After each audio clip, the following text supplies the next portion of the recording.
Okay, we're recording. I want to welcome everyone once again to take part here in this weekly discussion about hypnosis.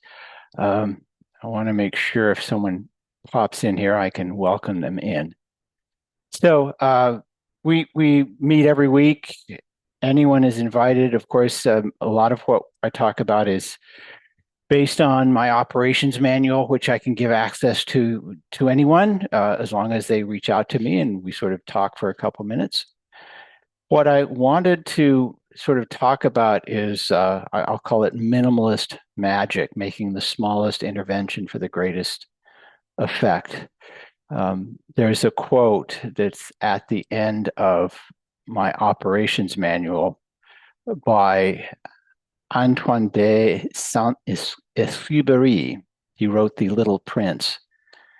And he says, perfection is achieved not when there's nothing more to add, but when there's nothing more to take away. And when I heard that, it inspired it inspired how I want to live my life, actually. And so years ago, when I started doing hypnosis, it was in many ways, and I'm sure many of us have the experience when we even think of hypnosis, it's akin to casting spells. You know, we have these gestures and these incantations and these elaborate inductions and intricate scripts and dramatic deepeners. And it's very, very impressive. And they work, and what they teach us is sort of a grammar of the mind. Uh, I always point out that the real magicians, the one that you should really be afraid of, aren't the ones that are dramatic and casting spells, but the one that does the least amount of work to accomplish the most effort. And that's exactly true of hypnosis as well. And so I came up with some ideas and principles that we can sort of talk about it in detail. One is just precision over proliferation, which simply means it's not about having 100 tools in your toolbox. It's about knowing which one is going to work in this situation. Now, that said, you can't know which one is in there without being exposed to a lot of different tools. The magician has all of these spells, but as they integrate, as you start to learn these particular tools, what you find is you get very familiar with the ones that work and the ones that seem at least to work most consistently. One second here. And so the objective here is to get as good as you can with as many tools as possible over time. And ultimately, what's going to happen is you're going to gain an intuition of this. Most of the people who have done hypnosis for any length of time understand what I mean. Anyone who has started, I just want to give you encouragement. Just don't give up. When I started, every new little tool turned me into a hammer and every client into a nail. And I would just see if this worked on that topic. I was very surprised that many of them did. The other principle is elegance over effort. There are moments when you can just tell the subconscious mind, the client's subconscious mind, to take some time to fix this. And you just shut up and trust the subconscious mind to do its work. And this is where the next principle is having your own sense of confidence in silence. So the most powerful session is the most powerful moments you can have are just long pauses. And what I would encourage anyone to do in any situation is when you make your point, shut up and make the silence there. Just sit really comfortable. I have these conversations with friends and we're on the phone, for example. And when I make my point, there are like 5 or 6 seconds when he realizes, oh, I have to comment on this. I have to talk. But getting that confidence, that comfort is really important. The parts of the toolkit of being a minimalist here is first about knowing the language, uh, understand the client's metaphors as best as you can. Again, this happens mostly just with exposure. And going back to, me being the hammer, learning a skill, when I was doing this, whether it was in hypnosis or just trying to do influence and persuasion, I really had to test my social skills. I would introduce myself to strangers just to get a conversation to see if I could work something in. And that was an incredible, incredible experience. Um, the other part of the toolkit is just minimizing what you do in terms of, for hypnosis, inductions. It doesn't have to be complicated. It certainly can be. Complicated, big inductions work, dramatic inductions work, but sometimes just doing the most minimal one, and it's your sense of confidence, it's your sense of authority that's going to do that. Don't give up. This happens. It happens over time. And the challenges of trying to be a minimalist at this is really making sure you're good at understanding what the person really wants. That usually takes not necessarily a long conversation, but a thorough conversation. I think a good example that I had in my experience, I was teaching a hypnosis class, and we had some students there that were hypnotizing each other, and they were really good at the technique. And one of them, who was playing the hypnosis subject, was talking about an issue that she had in relationships, I think it was. And I was watching the interaction, and the person being the hypnotist was doing a good job, but I paused for a moment and intervened, and I just said something that, because of my experience and exposure to this, was second nature. I said something to the effect of, maybe this has to do with your sense of deserving. And when I said that, the person who was being the subject just sort of like all their defenses dropped and said, yeah, that's exactly right. Now, the person being the hypnotist started to look at me with some sort of strange awe, like I had seen into the depths of human mind. It does happen, but this really only comes through experience. And so let's see, go here a little bit further. So there is there's one I call a single sentence intervention. I want to give you an example of a single sentence intervention. It didn't happen with me. I was in a mixer, a leads group, and one of the people in this leads group had a business, but he was a former minister, and he was very devout, very sincere. He had a keen link to the divine. And we were talking about how I help people quit smoking. He said, I had an interesting interaction with somebody. I was at the store, filling up gas and paying for it. And this lady comes in and buys a pack of cigarettes. And I just stopped her, and I just looked at her and said, God doesn't want you to smoke. And she paused, and she said, you're right. And she just put the cigarettes back and just left. And I thought, that is the perfect amount of intervention in that time. But again, he was able to, first of all, deliver it with absolute congruity and sincerity. And most importantly, I think he said it with complete love. And so I want to sort of open it up. If any of you have had little minimalist interactions where you got a really dramatic change just by sort of sharing something, anyone want to unmute or raise their hand here? All right, Alex, you are on. Okay. Well, um, this is one of my exes, and her name is I won't name names, but the I just didn't give initials NM November Mike, and she was beautiful, and her sister had a problem with smoking. You could tell it was the chest and everything.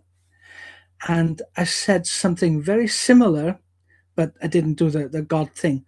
But it was like, um, I'm not going to use the exact phrases, but in essence, what I told her sister was that her body was telling her that she shouldn't smoke anymore. And I said it with complete and absolute sincerity. I said it directly to her face. And then I lowered the tone of my voice and the speed just. So the pitch and tempo, so I went from 45 to 33 and a third, if you understand the vinyl analogy. Yeah, You probably, yeah, okay. So we all understand the vinyl analogy. So that basically meant that I reduced the tone of my voice and I just looked at her so sincerely, and it was like nothing else, no distractions. I was having a chat with an actual Mike from the Hypnosis Training Academy over Twitter, and that's what I said. The distractions, they take away from the attention, because what I did was I just looked at her and I just captured her full attention, then used a sentence to just bypass the critical mind and then stimulated the unconscious, because the unconscious at that point heard my words and realized that it was being heard. And it was like I brought that message to the conscious mind, which it at that time thought it was in charge of decision making. And basically, it was like I switched it to the position where it was making the decision not to smoke from now on in, because the mind's unconscious was telling it, no yeah. more, please. That's what the chesty cough was about. So, as far as I can tell, over 10 years, she hasn't touched another cigarette since that time. So, that's another client I could tell you about Hmm. that it happened. The other one was when I sort of accidentally, sort of purposely hypnotized someone over a Twitter space and told her unconscious mind has got all of the resources you need to go smoke free. She hasn't touched since that time, which was about 3 years ago. So, Yeah, again, yeah. just one sentence, but it's the delivery that is 99% of the energy to break that conscious mind barrier. Right. That's it. I'm done. That's perfect. Thank you, Alex. One of the one of the things you can do to start sort of bringing in this minimalism is to simply slow down in your everyday life. Um, every we all know what it's like, or at least know someone who feels anxiety. And it's like they're trying to calm a tuning fork. They're everything is shaking, going back and forth, and it's happening persistently. And by just taking a moment to pause and to slow down, it affects the nervous system, but it gives you a moment just to pause to really evaluate what you're doing. There's a wonderful quote by Viktor Frankl, who said, between stimulus and response, there's a space. In that space is our power to choose a response. In our response lies our growth and our freedom. And you can do that by just taking a moment to slow down. I was working just today with a woman who gets incredibly frustrated sometimes with her kids. And I asked, what if you brought a voice in that just said, stop? And for 3 seconds, you just didn't do anything. You just evaluated your decision. And it brought this whole sense of light to her. And so that's what we did in the hypnosis session. So, what I recommend to anybody who is doing this or anyone in general, your sense of you're moving slowly, You're responding, making sure every word you say is efficient. And again, it's not about adding more, it's about saying only what's necessary. And let's see, this has a really profound effect because it puts your attention outward as opposed to inward on your own nervousness and your own anxiety. And again, I'm sure we have examples of this. Anyone else have any comments on this? Yes, Graham. Yeah, I think it is a good thing to introduce those silences, especially if you're working with someone, say, who's got anxiety or stress issues and you're having them rehearse a skill. And quite often, a lot of hypnotists will say, right, you do this, that, and the other, like practice doing this breathing technique. And then as they're in that nice, relaxed state, slowly take it in, they suddenly move on to something else. But by giving them that bit of silence, you can let them practice at their own pace. And also, as you alluded to about nerves and a bit of anxiety in yourself, it also gives that moment to take what we used to call in the military the condor moment from a pipe tobacco advert back from the 70s, of where you can stop and think, say, right, okay, how's it gone so far? Yeah, okay. And then you can say, right, I'm doing this next. Is that going to fit in, or do I need to modify it without falling prey to the ums and ers where you slow yourself down? So use of silence is good, and quite right, we're slowing it down. So as we're saying, the bagpiping world, if you've been booked to play for an hour, the faster you play the tunes, the more tunes you have to play. Good point. Yeah, again, perfection is achieved not when you add more, but when you take away all that is unnecessary. So, and so I want you to, what I'd give anyone who listens to this is to just take a moment and look at life as uncluttering. First of all, uncluttering necessary, urgent responses as opposed to thoughtful responses, uncluttering your movement so you move with much more fluidness, and just take a moment to practice moving slowly. In the end, minimalist hypnosis, it isn't about doing less for the sake of it. It's about really profound respect, and that means respect for the client's personal innate intelligence, and respect for just the elegance of the unconscious, the subconscious mind. And think of if you're going to do magic, what you're aspiring to do is not to be the one that conjures lightning, but the one that creates sparks. All right. Any last questions? Yes. Actually, so one last thing, going back to magicians, I know it's probably going back a few minutes in the conversation, but one of the greatest magic tricks I ever saw was on this thing we used to have in the UK called the Paul Daniel Show, and he took a member of the audience out, sat him on a chair facing the audience, and he had a big box of tissues. And what he would do, like pull a tissue out, like show it to Paul, say, right, here's a tissue, stuff like that. I'm now going to make it disappear. And he'd do the old rubbing hands together and things like that.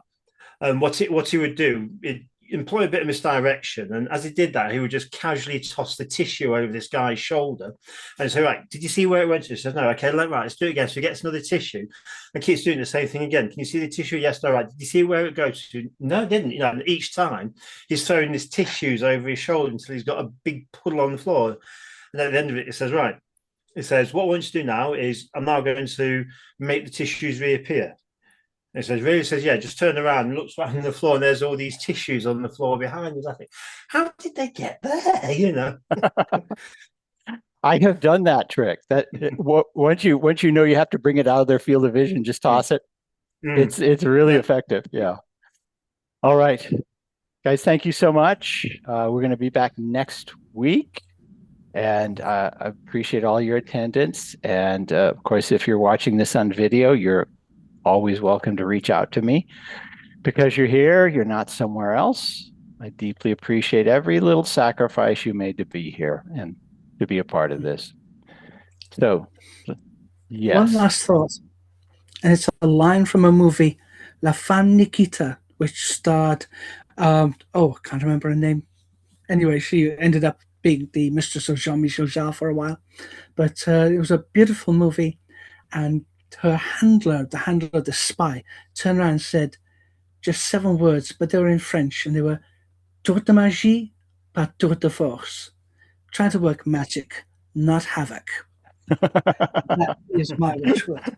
That's wonderful. Yeah. Thank you so much, Alex, Graham, and everyone else. Thank you for putting this on, David. It's always appreciated, my friend. I hope you stay inspired. Guys, please take care. Okay. Bye. Bye, everyone. Have a great weekend.